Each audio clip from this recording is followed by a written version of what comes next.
UP में एक लूट होती है, पुलिस का कहना है, उसके बाद एनकाउंटर होता है। 3 जो गैर यादव हैं उनका एनकाउंटर में पैर में गोली लगती है और जो मुख्य आरोपी जिसको बनाया जा रहा है किंग पिन, वो कोर्ट में सरेंडर कर देता है और एक यादव की एनकाउंटर हो जाता है। वैसे योगी आदित्यनाथ ने लखनऊ में जो महिला से छेड़खानी हुई थी उस मामले में एक यादव और मुसलमान को बाकायदा नाम लिया था। तो यूपी में ये सब चल रहा है, लेकिन पूरी कहानी अभिषेक उपाध्याय नाम के एक पत्रकार ने जो बयां किया, जो सवाल उठाया है, मैं वही आपको पढ़ के बताऊंगा। उसके बाद दूध का दूध और पानी का पानी हो जाएगा। अखिलेश यादव ने भी कुछ सवाल उठाए हैं, लेकिन वो हमेशा ढके छिपे तरीके से बहुत ही कविताई अंदाज में बोलते रहते, तो पता नहीं चलता है कि क्या बोल रहे हैं, क्या पूछ रहे हैं, क्या समझ रहे हैं। वहीं यूपी में एम्बुलेंस में एक महिला से रेप हुआ, उसका पति मरीज था, उसका ऑक्सीजन मास्क हटा के गाड़ी से फेंक दिया गया, उस महिला से रेप हुआ। ये यूपी में हुआ है। उज्जैन में, मध्य प्रदेश में सरेआम दिन दहाड़े एक रेप की घटना हुई है। लोग वीडियो बनाते रहे। मेरा सवाल ये है कि घटनाएं पूरे देश में होती हैं, क्राइम होता है, लेकिन सवाल है कि इस देश का जो टीवी, अखबार और मीडिया है, जब बीजेपी शासित राज्यों में ये घटनाएं होती हैं तब वो क्यों नहीं जंगल राज कहते हैं। हेमंत सोरेन, झारखंड में कोई घटना हो जाए, यहां तक कि बिहार के नीतीश सरकार में कोई घटना हो जाए तो मीडिया दिखाती है, ममता बनर्जी वाली भी दिखाती है थोड़ा बहुत। तो बीजेपी शासित राज्यों में ऐसा क्या है कि मीडिया को सांप सूंघ जाता है? ये सबसे बड़ा सवाल है। और इसलिए मैं कह रहा हूं, ये देश एक जाति प्रधान देश है और इसको आपको समझना पड़ेगा, और जब तक आप इसको नहीं समझेंगे आप किसी गफलत में रहेंगे। ये शख्स देख लीजिए, ये तस्वीरें देख लीजिए, जो फूल माला पहने हुए हैं, इनका नाम भी बताऊंगा। ये शख्स जो है, यही एनकाउंटर किया है इन्होंने, और इनकी एक समारोह हो रहा है। ये है तालियों की गड़गड़ाहट के बीच एसटीएफ के अधिकारी डीके शाही का सम्मान समारोह। अभिषेक उपाध्याय ने लिखा है, जो पूरा बता रहा हूं। शाही साहब का सम्मान समारोह में मंगेश यादव के एनकाउंटर के बाद किया जा रहा है। सम्मान समारोह निजी है, इसमें कोई दिक्कत नहीं है, मगर इसी सम्मान समारोह में शाही साहब ने सिर्फ इस एनकाउंटर को लेकर बयानबाजी कर रहे हैं, बल्कि जाति पात के मुद्दे पर अपना बयान देते हैं और बाकायदा ये भी कहते हैं कि जो जिस तरह का अपराधी है उसी तरह की सजा दिलवाई जा रही है। ये उस उत्तर प्रदेश में हो रहा है जहां आईपीएस जुगुल किशोर तिवारी को एक मताहत कर्मचारी को मिली सजा की अपील पर फैसला देने के लिए निलंबित कर दिया जाता है, और हापुड़ के एक आईपीएस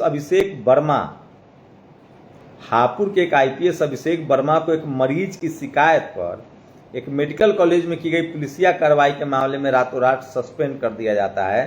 तो सवाल तो उठेगा। यह ममता त्रिपाठी लिख रही हैं कि वैसे आजकल पेचकस से एनकाउंटर करने का भी चलन बढ़ गया है। अपराधी जीवन पर नहीं लंगड़ाता, बल्कि कुछ हफ्ते में उसेन बोल्ट बन जाता है। अभिषेक उपाध्याय ने इस एनकाउंटर पर कुछ सवाल पूछे हैं, वो मैं पढ़ के बता रहा हूँ। सुल्तानपुर एनकाउंटर से जुड़े कुछ बड़े सवाल। घटना 28 अगस्त को सुल्तानपुर के घंटा घर के एक ज्वेलरी शॉप भारत ज्वेलर्स में डकैती होती है। 3 सितंबर को पुलिस के साथ एक मुठभेड़ होती है, जिसके तहत पैर में गोली मारी जाती है। पुष्पेंद्र सिंह, सचिन सिंह और त्रिभुवन को गिरफ्तार कर लिया जाता है। अब नाम से आपको पता चल गया होगा, पुष्पेंद्र सिंह, सचिन सिंह और त्रिभुवन। पुलिस बचे आरोपियों पर 1 लाख का इनाम रख देती है। इस बीच मुख्य आरोपी विपिन सिंह नाटकीय अंदाज में कोर्ट में सरेंडर कर देता है। तमाम टेक्निकल सर्विलांस से लैस एसटीएफ को कोर्ट पहुंचते विपिन सिंह की लोकेशन की भनक तक नहीं लगते। इसके अगले दिन यानी 5 सितंबर को पुलिस के बिछाए जाल में मंगेश यादव फंसता है। मंगेश यादव, आगे की कहानी कुछ ऐसे है कि वो एसटीएफ टीम को देखता है, फायरिंग करता है, जवाब में एसटीएफ टीम उसका काम तमाम कर देती है। ये ऑपरेशन एसटीएफ की जिस टीम के जरिए हुआ है उसकी अगुवाई करते हैं एसटीएफ सीओ डीके शाही। डीके शाही का 5 सितंबर को ही वॉलीबॉल संघ सम्मान करता है। मीडिया रिपोर्ट्स के मुताबिक डीके शाही यहाँ बाकायदा जात पात के मुद्दे पर अपना बयान देते हैं और कहते हैं, आज लोग जाति धर्म की बात करते हैं, वही स्पोर्ट्स के तमाम जाति बिरादरी के लोग एक साथ रहते खाते पीते हैं, वही जाति धर्म की बात नहीं होती। शाही बाकायदा अपराधियों को चेतावनी भी जारी करते हैं, कहते हैं वो अपराध छोड़ दें। वो ये भी कहते हैं कि जिस तरह के अपराधी है उसी तरह की सजा दिलाई जा रही है। सब मीडिया में रिपोर्टेड है। अब कुछ हैरान करने वाली कहानी को उलझने वाले प्रश्न, आखिर वो कौन सी परिस्थिति है जिसमें पुष्पेंद्र सिंह, सचिन सिंह और त्रिभुवन को पैर में गोली मारकर गिरफ्तार किया जाता है पर मंगेश यादव को ठोक दिया जाता है। जिस तरह मंगेश यादव के खिलाफ अपराध के कई मामले दर्ज हैं, उसी तरह यूपी में कई अपराधियों के खिलाफ संगीन मामले दर्ज हैं। कितने मामलों में एनकाउंटर की नौबत आई और इतने मामलों में पैर में गोली मारे गए? हाँ, कितने मामले में कुछ भी नहीं हुआ। ये मास्टरमाइंड कहा जा रहा विपिन सिंह कौन है जो इतनी नाटकीय ढंग से कोर्ट में सरेंडर करता है, कहीं पत्ता तक नहीं खरकता है। एनकाउंटर करने वाली एसटीएफ की टीम के मुखिया डीके शाही का एनकाउंटर के बाद सार्वजनिक सम्मान और एक अनऑफिशियल क्राइम में इस तरह एनकाउंटर पर उनकी अनऑफिशियल बयानबाजी आखिर किस कोड ऑफ कंडक्ट से कवर होती है? और हाँ, 1.5 करोड़ की लूट की बरामदगी का ब्यौरा कहाँ है? बरामदगी किससे हुई, कहाँ हुई? लूट और बरामदगी का अनुपात क्या है? ये तमाम सवाल हैं जो पूछे जा रहे हैं। और सोचिए, मंगेश यादव एक दुर्दांत अपराधी था। दिन दहाड़े व्यापारी की दुकान में घुसकर 1.5 करोड़ की लूट की थी। मंगेश यादव पर 1 लाख का इनाम घोषित था। एक दर्जन मुकदमे दर्ज थे। पुलिस पर अंधाधुंध फायरिंग की। ऐसे अपराधी पर पुष्प वर्षा भाजपा कार्यकाल में तो नहीं होगा, पीतल ही भरा जाएगा। डॉक्टर ऋचा राज, ये बीजेपी की नेता है, इससे मोहम्मद उस्मान ने पूछा है। कई मुकदमे तो केपी मौर्य जी पर भी हैं, योगी आदित्यनाथ जी पर भी और ब्रजभूषण शरण पर। ये सवाल सब लोग पूछ रहे हैं जो सोशल मीडिया पर वायरल है। और मैं इसलिए कह रहा हूँ, सोशल मीडिया ही सच्चा मीडिया है, सोशल मीडिया ही बहुजन मीडिया है। वहीं मंगेश यादव के पिता का कहना है कि वो उसके साथ मजदूरी करता था, उनको उठा के ले गया और मार दिया गया। ये उनके घर वालों का आरोप है। मैं तो इस देश के तमाम दलित, पिछड़े, किसान, आदिवासी, अल्पसंख्यकों से आग्रह करता हूं कि अपने बेटे के नाम में या अपने परिवार के किसी भी सदस्य के नाम में टाइटल मत लगाइए। अगर आप प्रिविलेज जात से नहीं है तो, अगर आप जनरल कैटेगरी से नहीं हैं, अगर आप मेरे तरह शोषित वंचित समाज से हैं तो अपना नाम शंभू रखिए। शंभू महतो, शंभू यादव, शंभू कुशवाहा, शंभू पासवान, शंभू दास लगाएंगे तो आपके बच्चों को कदम कदम पर तकलीफें झेलनी पड़ेगी, क्योंकि ये जाति प्रधान देश है। यूपी जनपद सिद्धार्थनगर की महिला लखनऊ के हॉस्पिटल से पति को एम्बुलेंस में घर लेकर जा रही थी। ये जनपद सिद्धार्थनगर यूपी की घटना है। आरोप है रास्ते में एम्बुलेंस ड्राइवर सरजू तिवारी, उसके सहयोगियों ने महिला से रेप का प्रयास किया। महिला ने विरोध किया तो एम्बुलेंस से उसके पति सहित नीचे उतार दिया। आखिर मौत हो गई। लखनऊ पुलिस ने एम्बुलेंस सहयोगी ऋषभ सिंह को गिरफ्तार किया। ड्राइवर की तलाश जारी है। सोचिए, ये लॉ एंड ऑर्डर का मसला है और इस पर भी कोई बात नहीं कर रहा है। लेकिन आगे सुनिए, जियो खाकीधारी, कानून व्यवस्था संभालने वाले ही बाद में कहे जा रहे हैं कैसे लॉ एंड ऑर्डर सुधरेंगे। लखीमपुर खीरी में एक वहां के दरोगा जी अपने गाड़ी पर लिखे हुए ठाकुरबाद, इसको आज तक ने रिपोर्ट किया है। तो धीरे धीरे ही सही, बस्ती में चलती एम्बुलेंस से महिला से रेप की कोशिश, ऑक्सीजन मास्क निकाल बीमार पति को बाहर फेंका, हुई मौत। ये तमाम खबरें हैं जो सोशल मीडिया पर वायरल है।